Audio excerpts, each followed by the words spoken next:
পুজোর পর থেকে সেভাবে আর দোকানে যাওয়া হয় না কয়েকটা দিন ধরে। খুললেও বিকালের দিকে একটু যাই।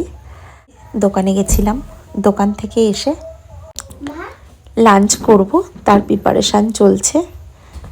এদিকে আমি একটুখানি প্রেসারে ঝিঙে আর পেঁপে সেদ্ধ করে নিলাম। আর এবার মেয়েকে খাওয়াতে বসিয়েছি। ওকে খাইয়ে তারপরে আমি খাবো। আর দুপুরবেলায় রানী চলে এসেছিলো আমার সোনাকে পড়াতে, তো ও কিছু খেয়ে আসেনি। তার জন্য ওকে আমি বললাম, কিছু খাবি, শশা খাবি, একটু কেটে দেবো? ও বলল হ্যাঁ, একটু ছোট ছোট করে কেটে দাও, আর একটু নুন আর লঙ্কা দাও।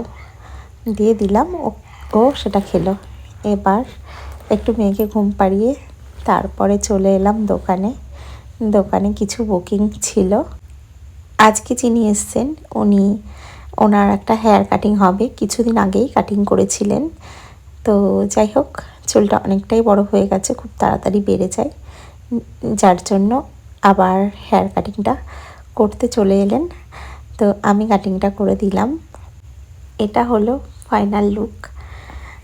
তো উনি চাইছিলেন যে নিচটা একটু শর্ট হলে হোক, কিন্তু একদম যেন নিচের দিকটা যেন একটু বাউন্সি থাকে, সেই মতে আমি হেয়ার কাটিংটা করে দিলাম। তারপরে প্রায় 8:30টার সময় বাড়িতে এলাম। বাড়িতে এসে রান্না করব। সব সবজি একসাথে কেটে নিয়েছি, দিয়ে নুন হলুদ সমস্ত কিছু মেখে। এটা হলো আমার রুটির সাথে তরকারি। আমি রাতের দিকে এরকম শর্টেই করি। তো খাওয়ার পরে মেয়েকে একটু পড়াতে বসলাম, আর এইদিকে আমি শুয়ে এডিটিং করছি পোস্ট করবো বলে। Good night.